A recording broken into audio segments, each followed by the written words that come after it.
Olá, muito boa noite para você. Começa agora o Aparecida Debate, um espaço para discutirmos os principais assuntos do Brasil e do mundo. E hoje vamos falar sobre a Lei de Incentivo à Cultura.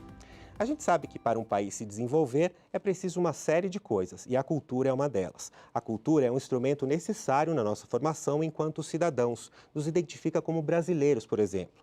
A cultura abre portas, educa, faz a gente refletir, questionar e opinar.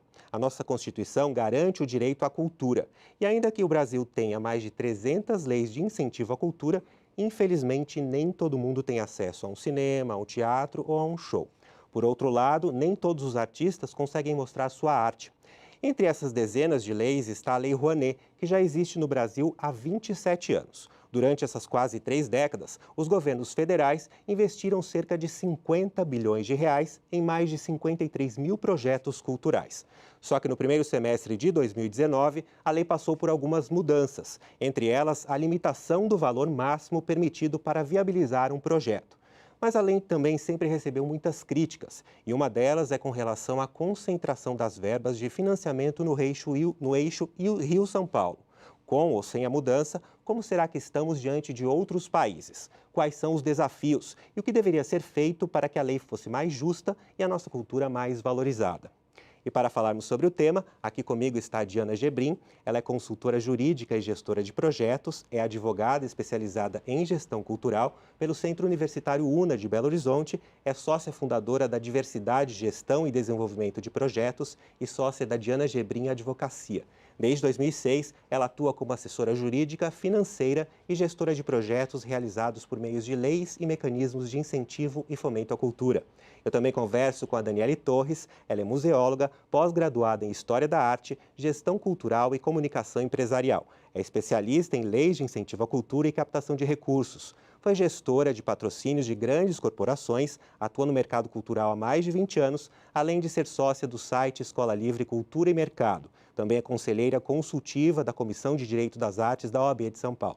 Olá, muito boa noite para vocês. Muito bem-vindas aqui ao Aparecida Debate. Antes da gente começar o nosso bate-papo aqui, queria que vocês acompanhassem aqui comigo. A gente mandou a nossa repórter Camila Moraes para as ruas para saber se as pessoas sabem o que é a Lei Rouanet e o que elas pensam da cultura aqui no nosso país. Vamos acompanhar aqui no telão. Eu acho que na nossa sociedade hoje as pessoas aproveitam as peças de teatro, shows, cinema da forma como deveria, ou ainda as pessoas não têm essa consciência da importância da cultura? Não, as pessoas não têm. Acho que teria que o governo fazer assim, um programa para divulgar melhor mais assim, para a sociedade, para ficar mais inserido, ter essa importância mesmo da cultura. Acho que as pessoas de baixa renda não têm acesso à cultura como deveria. E o Brasil também deveria, influenciar. Eu sou do interior de Minas, aqui em São Paulo a situação é bem diferente, né? A gente tem muito incentivo à cultura. Eu acredito que a gente deveria incentivar ainda mais, né? Não ficar focado só nos grandes centros. Eu acho que principalmente no interior do país a gente precisa de um pouquinho mais de acesso à cultura, de qualidade e gratuita também. Acho que tem muita gente que tem potencial e não é visto por quem deveria, porque não tem o apoio necessário. Como que você vê a cultura hoje no país? Você acha que ela é valorizada da forma como ela deveria ser ou não? Falta a valorização, falta incentivo? Não, eu acho que ela é valorizada sim. Eu acho que incentivo tem muito, né? Tanto que a gente viu que com a Lei Rouanet teve muito desvio de todo o dinheiro para outras coisas que não eram realmente cultura. A Lei Rouanet, você acha que ela é uma lei que vale para todo mundo ou ela acaba prevalecendo para a classe mais alta, para artistas de grande nome ou não? Ela é uma lei que prioriza todo mundo? Eu acredito, pelo pouco que eu conheço da Lei Rouanet, as pessoas podem se beneficiar. Há algumas empresas maiores, artistas maiores, quero dizer, acabam se aproveitando dela por conhecer melhor, mas eu acredito que ela está aberta para todo mundo que quiser propor algum projeto. Muito bacana, né? Ouvir o povo, porque a gente tem muitas questões aí para serem abordadas, né? Então, antes da gente começar a abordar um pouquinho do que eles estão falando ali, vamos explicar, então, o que é a Lei Rouanet? Quem quer começar? A Lei Rouanet é um dos mecanismos criados pelo governo, esse é a nível federal, que disponibiliza para pessoas físicas microempreendedores individuais, empresário individual e pessoas jurídicas com fins lucrativos ou sem fins lucrativos e até entes da administração pública de proporem projetos desde que atendam aos requisitos que está na legislação e que cumpram as formalidades que o mecanismo pede. E aí qualquer pessoa, qualquer artista, seja ele músico, seja ele cantor, seja ele ator, atriz, pode pedir essa lei de incentivo, esse fomento à cultura? Sim, de qualquer área, inclusive novos artistas, né? Então, a lei exige uma experiência, na verdade, é possível até você não ter experiência e começar com um projeto pequeno, aí ele tem uma limitação maior de valor que é possível você inscrever, né, o projeto, mas para que as pessoas possam começar, né, fazer o seu primeiro projeto, mas o artista em si, a produção artística, ela pode ser inovadora, ela pode ser um jovem artista, um grupo experimental, não tem problema, a lei é para todos. E agora essa lei, eles recebem dinheiro ou como é que ela funciona? A pessoa escolhe dentro da área das artes qual que vai ser, ela elabora um projeto que tem que ser bem embasado, contendo justificativas, objetivos, todos os itens, vários itens, e ela propõe, o mecanismo ele fica aberto entre fevereiro e novembro, até 30 de novembro, para projetos em geral, para planos anuais e plurianuais até o final de setembro de cada ano para serem aprovados. Essa tramitação, ela demora, você tem que pedir no mínimo 6 meses de antecedência para o início do evento e vão acontecendo as diligências até que o projeto atinge todos os requisitos e é publicado no Diário Oficial. Agora... Mas é importante, só queria complementar, é importante ressaltar que o artista não recebe o dinheiro do governo, não é o governo que repassa o dinheiro. O governo dá uma habilitação depois de passar por todo esse trâmite, você veja que tem todo um cuidado, né, para que haja uma seleção. Depois de passar por todo esse trâmite, o artista não recebe o dinheiro, ele simplesmente ganha um certificado, né, o Diário Oficial, onde diz que ele, a partir daquilo ele está com um projeto aprovado e ele pode captar recursos. Então, ele tem que buscar esse recurso no mercado. Então, ele tem que captar e ele pode captar com pessoas físicas também. Todos nós podemos ser doadores, patrocinadores da Lei Rouanet, e ele pode captar com as pessoas jurídicas, que é o mais comum, mais falado, que são as empresas patrocinadoras. E quem que faz essa seleção para saber se o seu projeto ou se o seu projeto é melhor? E que tem uma comissão, direito... né? Tem uma comissão chamada Comissão Nacional de Incentivo à Cultura, a CNIC. Então, ela é composta de membros de notório saber, pessoas bastante experiências da área cultural, de cada área, que fazem quer dizer, tem todo um trâmite que é do próprio Ministério, que é a área de admissibilidade, né? Falei certo? Que é quem faz a parte mais burocrática, vai avaliar a documentação, se você realmente está capacitado a se inscrever, tem uma série de critérios, você tem que estar todo certinho, com as certidões negativas de débito, uma série de coisas. Então, essa parte é feita pelo próprio Ministério, e aí a questão conceitual do projeto, né? Quer dizer, se ele se enquadra ou não num projeto cultural conforme os requisitos da lei, aí isso vai ser analisado por um parecerista e depois votado, discutido em reunião da comissão, né? Mas os projetos têm que ser culturais, com finalidade cultural, mas não há uma análise subjetiva, assim, de qualidade. Quer dizer, pode ser um projeto experimental, pode ser um grande artista famoso, tanto faz, né? Isso é para todos. É que não tem julgamento de valor. Sendo artístico e cultural, a comissão não vai avaliar se ele considera bom ou ruim o seu projeto. Se ele for bem argumentado, ele vai tramitando e ele consegue ser aprovado. Agora, eu falei aqui no começo, na abertura, que nesse primeiro semestre de 2019 a lei passou por uma mudança. Eu queria que vocês falassem o que mudou a partir de abril, né? Foi em abril que mudou, né? Abril 23 de abril de 2019, né?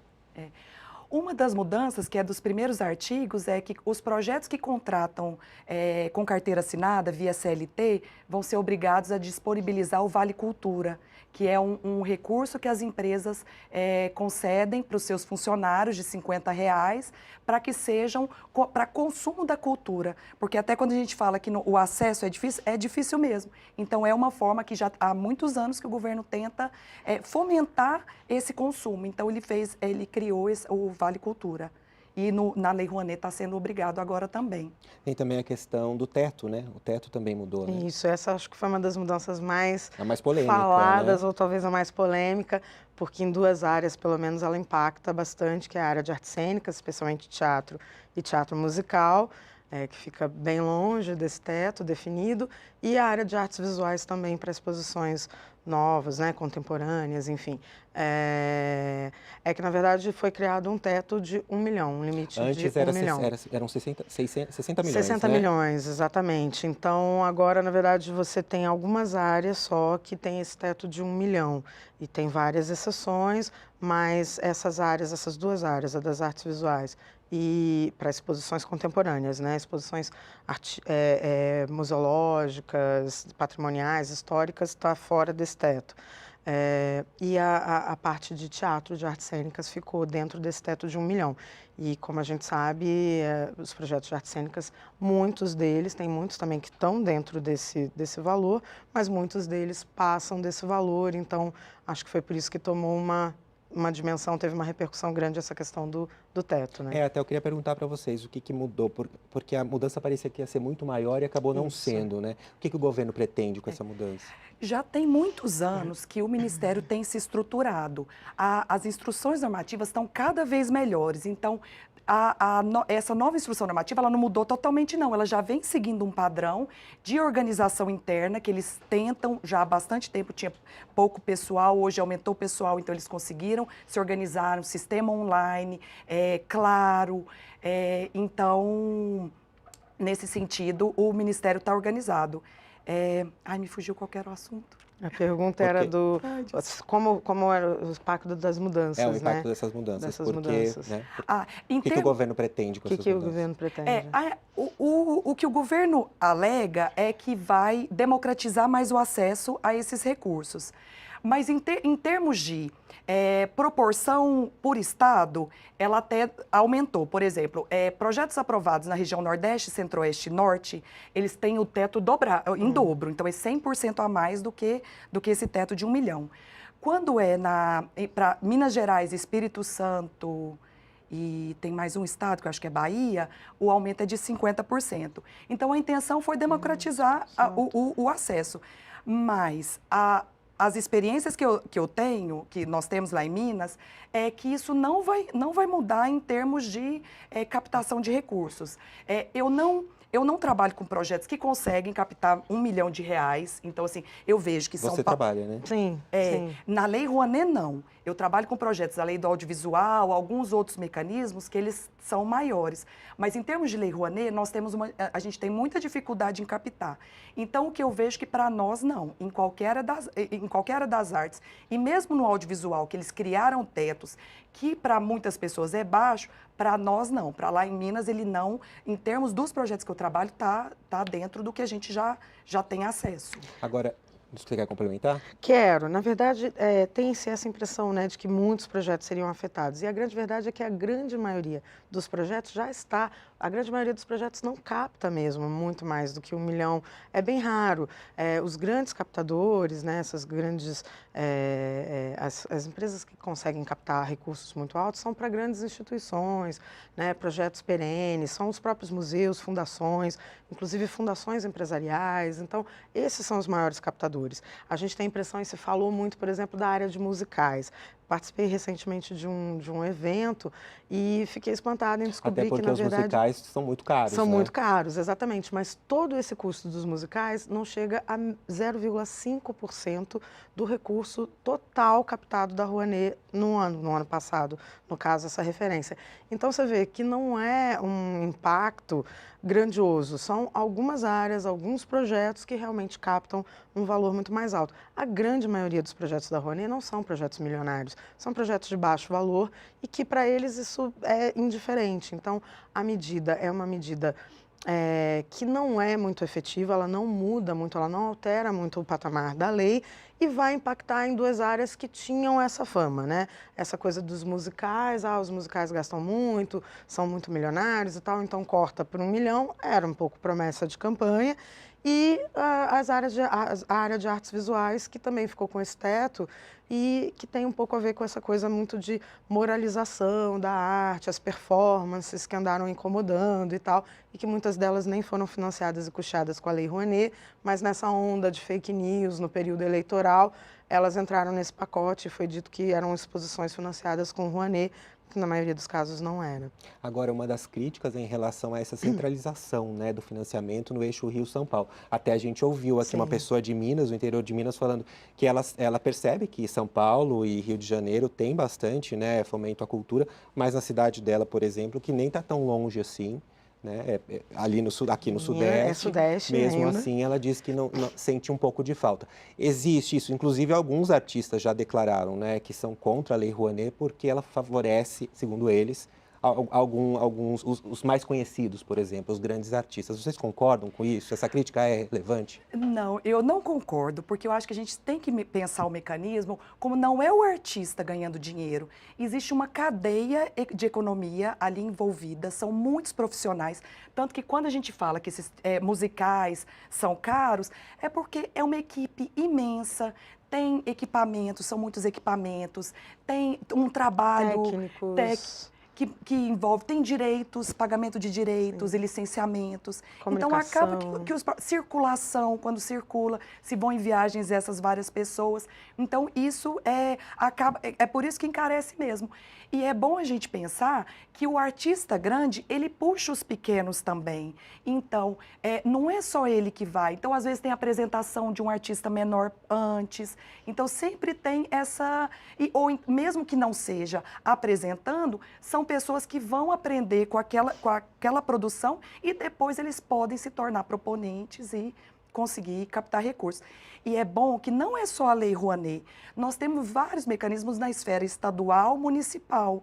Então, as pessoas que ainda não têm acesso à Lei Rouanet, ao mecanismo federal, é bom tentar nos outros mecanismos. Municipal geralmente não tem, são poucas leis municipais, mas em nível estadual tem. Praticamente todos, né? Todos. O mecanismo de Goiás é muito bom, o de Minas é muito bom estadual, o de São Paulo é muito bom.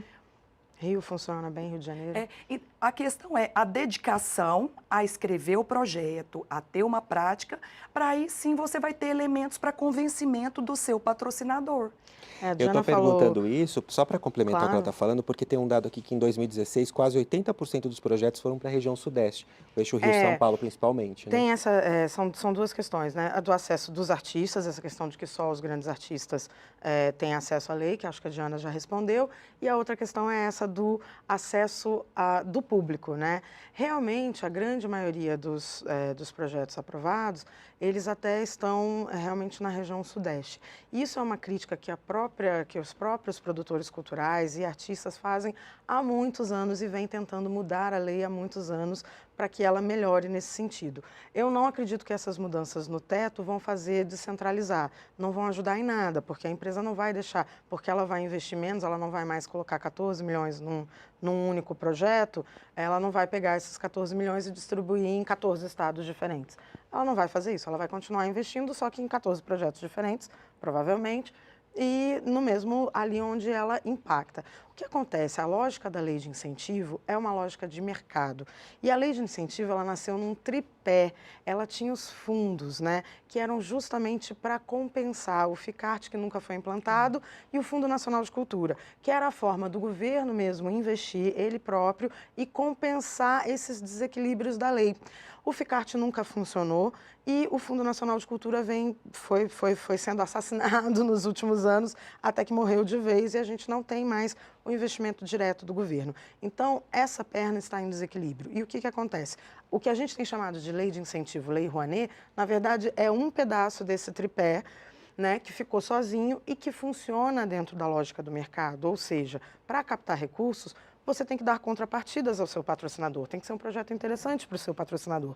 E, geralmente, ser interessante para o patrocinador significa acontecer na região onde ele causa impacto, na região onde ele atua. E a maioria, o PIB nacional está onde? Está em São Paulo, está em Rio, São Paulo, está no Sudeste. Então, é muito difícil. A gente teria outras alternativas para descentralizar. Eu só vou pedir para a gente interromper um Claro. pouquinho, porque eu preciso fazer o primeiro intervalo, daqui a pouco a gente continua Sem com o seu problemas. raciocínio e também você complementa. Tá. Estamos de volta com a Aparecida Debate. Hoje estamos falando sobre a Lei de Incentivo à Cultura. Aqui comigo está a Diana Gebrim. Ela é consultora jurídica e gestora de projetos, é advogada especializada em gestão cultural pelo Centro Universitário UNA de Belo Horizonte, sócia fundadora da Diversidade Gestão e Desenvolvimento de Projetos e sócia da Diana Gebrim Advocacia. Desde 2006, ela atua como assessora jurídica, financeira e gestora de projetos realizados por meio de leis e mecanismos de incentivo e fomento à cultura. E eu também converso com a Daniele Torres. Ela é museóloga, pós-graduada em História da Arte, Gestão Cultural e Comunicação Empresarial. É especialista em leis de incentivo à cultura e captação de recursos. Foi gestora de patrocínios de grandes corporações, atua no mercado cultural há mais de 20 anos, além de sócia do site Escola Livre Cultura e Mercado e também é conselheira consultiva da Comissão de Direitos das Artes da OAB de São Paulo. Então, retomando, agora esse segundo bloco, a gente viu na primeira parte do programa uma senhora criticando a lei, a gente estava falando das críticas em relação à lei, e ela estava falando que ela acha que a lei acaba deixando com que as pessoas, façam com que as pessoas desviem as verbas. Isso realmente acontece? Eu queria saber a opinião de vocês. Olha, saber que acontece, a gente sabe, porque é do ser humano. Mas os mecanismos de controle do Estado, nas diversas esferas, ele é cada vez maior. Tem um controle, tanto a lei Rouanet, ela é toda online, o sistema todo é online. Então, você tem que tanto mandar informações parciais, relatórios parciais, quanto você vai alimentando o sistema à medida que você vai efetuando o gasto. Então, as chances de ter desvio, elas estão diminuindo. Por quê? O próprio Ministério, ele está moralizando mais, ele cobra mais do proponente, ele verifica mais, ele diligencia. Então, eu acho que isso não pode ser levado como se fosse geral. É um costume, porque não é. Pelo contrário, a gente faz os projetos às vezes com menos recursos e a gente potencializa as ações para tentar alcançar mais público ou resultados melhores. Mas isso não pode ser levado como uma característica.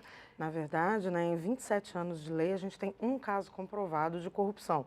É claro que a gente sabe que existem muitos outros casos, mas é o que a gente costuma dizer.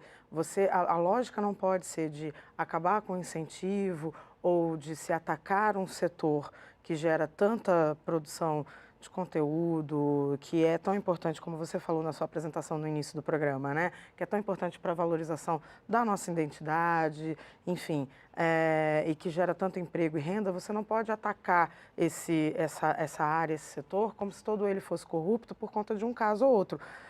Incompetências e corrupções existem em todos os setores, Então, a gente não vai deixar de ter consulta médica privada num consultório particular porque existe um médico que abusou de alguém, Então, se a lógica fosse essa, a gente então acaba, não pode mais ter, porque todos os médicos... Não, é óbvio, que isso não é uma lógica impossível. Então, é a mesma coisa para a cultura, Porque a gente teve um caso e existem outras suspeitas ou alguns comentários de mau uso, que a gente vai detonar o mecanismo ou dizer que ele é falho. E o que a Diana falou é muito importante.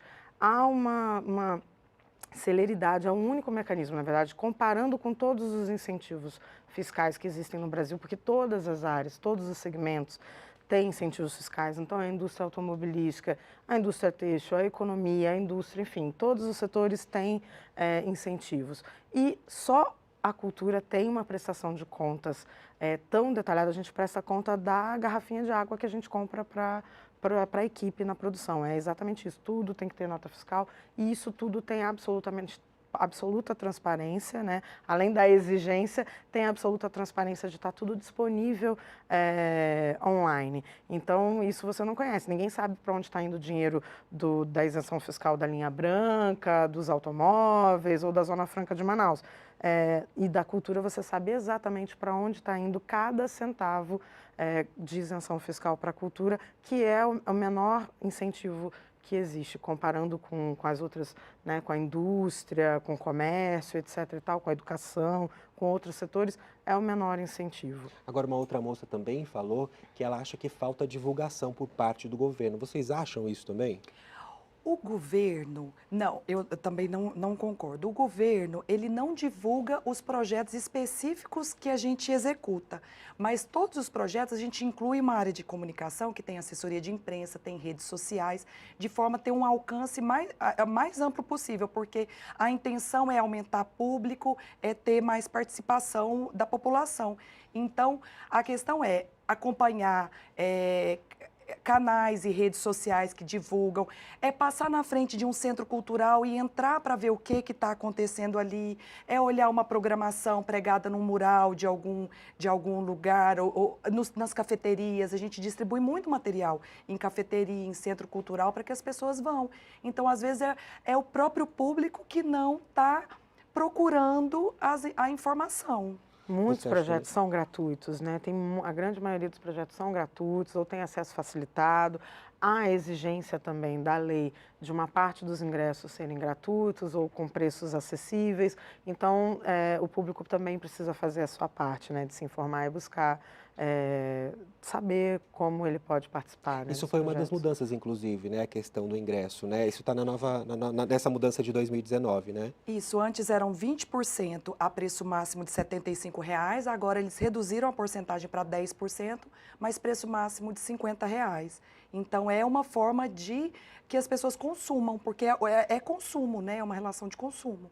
Agora, Daniele, como é que funciona a capacitação, né? Essa parte toda que é o seu trabalho? Porque, por exemplo, as pessoas acham que é mais fácil, claro, para um artista de nome, conhecido no Brasil, captar recursos do que aquele que é do interior do Brasil e que não tem acesso, às vezes, a grandes nomes ou grandes pessoas para divulgarem o trabalho dele. Como é que funciona isso? E realmente existe essa, não sei se privilégio é a palavra correta, mas existe essa forma do artista conhecido conseguir o recurso mais fácil do que um outro, que não é tão conhecido? Não, na verdade, o artista, ele também, muito dificilmente, ele sabe mexer com a lei. Não é o artista em geral. Você tem essa figura, como a Diana, a gente tem aqui, né, super qualificada, do produtor, né, de alguém que faz esse trabalho. Produtor, advogado, geralmente você tem um grupo de pessoas que vai trabalhar na certificação desse projeto para aprovação dele para a Lei Rouanet. Então, não é mais fácil, não tem mais acesso. Eu acho que a questão da capacitação, ela tem sim uma lacuna grande, e aí há um fundo de verdade nessa crítica, e um fundo bem importante que eu acho que o governo realmente precisa também fazer a parte dele nesse sentido, que é de levar mais capacitação fora dos grandes centros realmente. Poucas pessoas sabem usar a Lei Rouanet, e aí a gente trabalha com isso, com capacitação e dando aulas também. Então, as pessoas desconhecem o mecanismo. É por isso que também que é tão fácil colar fake news, né? Colar notícias falsas sobre a lei, porque as pessoas desconhecem como funciona. E o próprio setor artístico e cultural não sabe. Então, o artista ou o pequeno produtor, quem está fora dos grandes eixos, não tem cursos especializados, não recebe, o governo não faz capacitações. Então, eu entendo que o governo deveria também promover, na época, há muitos anos atrás, tinha a Petrobras, quando fazia um grande investimento em cultura, ela junto fazia uma capacitação, chamava Caravana Petrobras Cultural.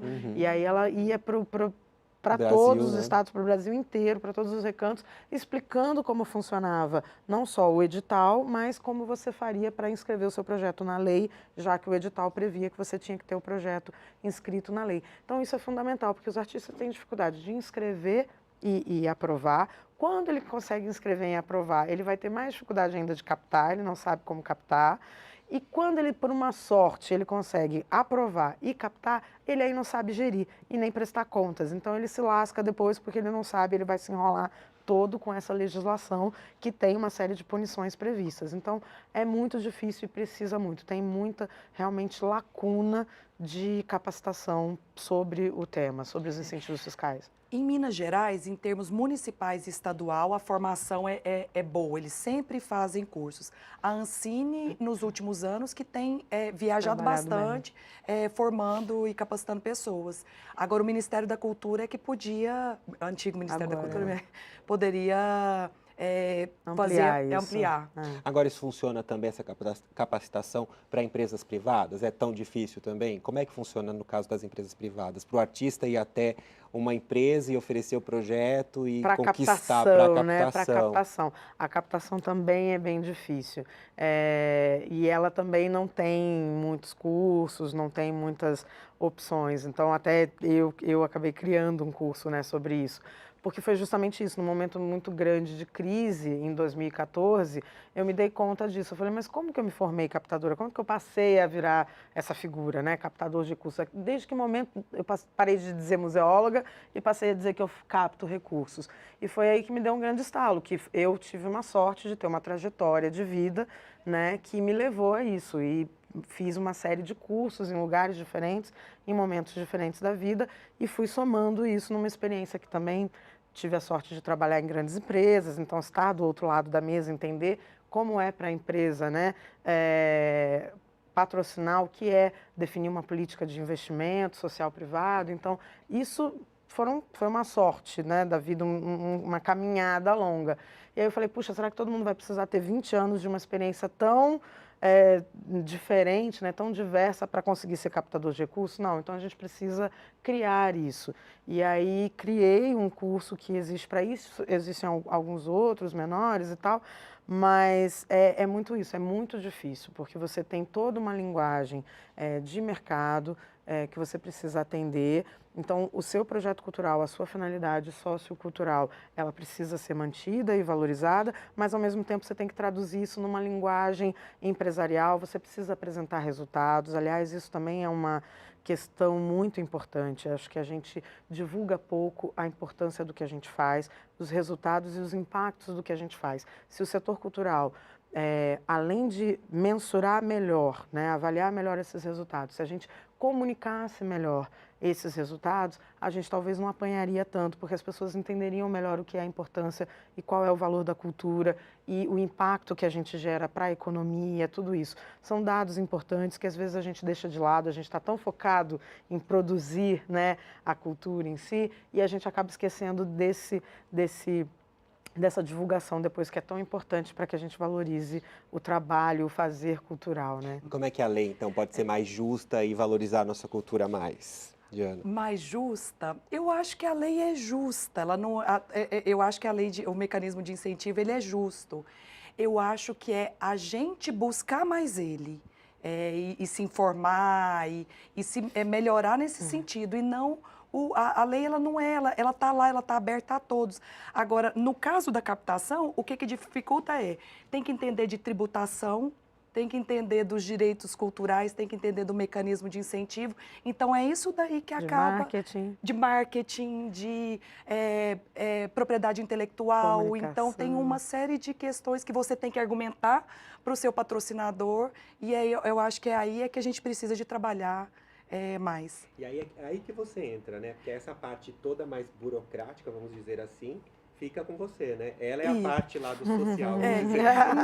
Relações, né? Relacionamento. Mas ela precisa de entender de legislação também bastante. Mas essa área de entretenimento, que eu chamo de entretenimento, ela movimenta no mundo cerca de 3% do PIB. Então, quando a gente desfaz de um mecanismo tão importante que o mundo inteiro cada vez cresce mais, é uma importância econômica enorme. Então, a gente tem que fortalecer mais esse setor, fortalecer mais as ações, proteger mais o nosso patrimônio, pensar que nisso estamos protegendo construções, estamos protegendo bens imateriais, conhecimentos tradicionais. Então, eu acho que é bem nesse sentido. Daniela, você quer complementar a fala da Diana? Queria sim, eu acho que tem uma questão para a gente tornar aí um pouco mais justo, né, atendendo essas críticas, que é a questão dos fundos mesmo, né, ainda voltando nesse ponto. A gente precisa ter investimento direto do governo. Eu acredito sim que a lei nunca vai ser justa se a gente tiver só um mecanismo dela, um pedacinho, uma perninha dela funcionando, né? Porque ela funciona em cima da lógica de mercado. Então, o artista experimental, aquele projeto mais inovador, muito diferenciado ou muito jovem, né, muito amador, ele nunca vai atender uma demanda de uma empresa, de um patrocinador privado que quer segurança, credibilidade, visibilidade. Então, falta política pública, falta o investimento direto do governo em cultura. A gente hoje praticamente a gente só tem a lei de incentivo como o fomento à cultura no Brasil. E isso é muito preocupante. A gente precisa ter também o investimento do governo, o governo dando exemplo, reconhecendo a importância da cultura, a capacidade da cultura de gerar emprego e renda, e impactar positivamente na economia. E, com isso, o próprio governo, por exemplo, áreas como patrimônio imaterial, são áreas fundamentais para o investimento direto, né? E tem uma outra questão também que as pessoas acabam confundindo. Esse dinheiro não é dos cofres públicos, né? Não é assim que funciona. Não, ele é considerado até patrocínio indireto, ele é recurso indireto, porque ele não vem direto do governo, ele vem através de uma terceira pessoa. Então, o governo dá um incentivo fiscal e o patrocínio que vem. Então, não... Ele isenta, né? O governo permite que você use uma parte, um pequeno percentual do seu imposto num projeto. Fiscal, né? É a renúncia fiscal. 4% para a pessoa jurídica e 6% para a pessoa física. E é bom lembrar isso, né? Todos nós, pessoas físicas, podemos investir em cultura. Todos nós podemos aplicar até 6% do nosso imposto em cultura. Então, a gente pode fomentar também, ajudar muito. Aqui no intervalo, a gente estava falando da realidade em outros países, né? Isso acontece nos Estados Unidos, né? Sim, bastante. Até legados, né? Heranças são deixados. E na verdade, a lei de incentivo no Brasil, ela começou muito nesse sentido mesmo, de criar essa cultura do investimento, né? Do empresário investir em cultura e da população também, né? Então, essa cultura, na verdade, ela está ainda começando, crescendo no Brasil. É realmente uma questão cultural até, que o brasileiro é muito solidário, a gente investe, a gente ajuda muito nos momentos de dor, né? Nas grandes tragédias, nos momentos complicados do próprio país, mas a gente não tem o hábito de investir em cultura. Inclusive, em palestras que eu faço, eu costumo brincar com o pessoal e perguntar. Geralmente, o público é de produtores, pessoas interessadas em aprender sobre elaboração de projetos ou captação. E aí eu falo, vocês querem patrocínio, mas vocês investem em alguma coisa? Alguém aqui investe constantemente, aplica seu recurso, usa seu dinheiro, apoia, né? Não, e apoiar mesmo. Ser sócio do museu tal, sabe? Investir, que seja R$50 por ano. Ninguém tem, a gente não tem esse hábito. Então, mesmo na área cultural, a gente não investe, a gente não apoia outros projetos, a não ser esporadicamente. Aquele crowdfunding do amigo que vai lançar um CD e você vai lá e dá uma força. Vaquinha virtual, a vaquinha virtual. Mas fora isso, constantemente, anualmente, a gente não investe, ou a gente não entende a cultura como causa. A gente investe na associação que apoia o câncer, a gente entende o câncer como causa. A gente investe na associação que apoia a deficiência, etc. Né? E a cultura a gente não apoia. A gente está quase chegando no fim, eu queria a consideração final de vocês duas em relação ao Brasil. Qual é a nossa posição em relação ao fomento de cultura em relação aos outros países? A Lei Rouanet segue as outras leis dos outros países ou a gente está muito atrasado em relação a isso? Não, segue. Não só, o Brasil não está atrasado em legislação e é bom entender também que não é só o Brasil que tem a legislação. A maioria dos países da Europa tem mecanismos de incentivo à cultura, como o Canadá, como os Estados Unidos, a Argentina também fomenta bastante. Então, nós não estamos atrasados, não, a gente está acompanhando. A questão é a mentalidade empresarial e a mentalidade do brasileiro consumidor de cultura e do artista é que a gente tem que dar mais uma trabalhada para que ela flua de uma outra forma. E para você, Daniele? É isso, é um aprendizado. Eu acho que a gente já cresceu muito nesses 27 anos de Lei Rouanet. Aliás, acho que um grande legado. 28 agora, né? 28, né? É verdade, né? É isso mesmo. Então, da Lei de 91, isso mesmo. Então, eu acho que a gente cresceu muito, a gente vem seguindo essa legislação internacional e alguns cases e bons exemplos que existem pelo mundo todo, e é um aprendizado, e eu acho que um grande legado que a lei deixou foi justamente essa profissionalização, né? Esse crescimento do setor e a profissionalização do setor cultural. Então, eu acho que a gente não está realmente atrasado em nada, eu acho que a gente precisa não deixar a nossa responsabilidade de lado tanto o público, tanto nós como investidores, e a gente precisa cobrar mesmo mais o governo para que ele também faça parte dele. E a população também. E a população também, Tá exatamente. ótimo, então nosso tempo chegou ao fim, infelizmente. Eu quero muito agradecer a Diana Gebrim, ela é consultora jurídica e gestora de projetos, é advogada especializada em gestão cultural pelo Centro Universitário UNA de Belo Horizonte, sócia fundadora da Diversidade, Gestão e Desenvolvimento de Projetos e sócia da Diana Gebrim Advocacia. Desde 2006, ela atua como assessora jurídica, financeira e gestora de projetos realizados por meio de leis e mecanismos de incentivo e fomento à cultura.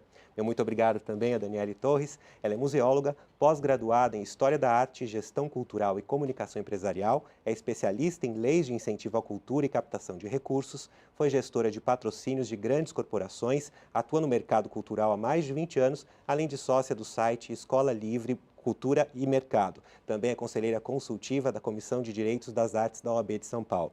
E você, qual tema você quer ver aqui no nosso programa? Mande sua sugestão para a gente, crítica ou elogio. Anote aí o nosso WhatsApp, 12 99750 3600. O Aparecida Debate de hoje fica por aqui. Uma boa noite para você e até semana que vem. Tchau!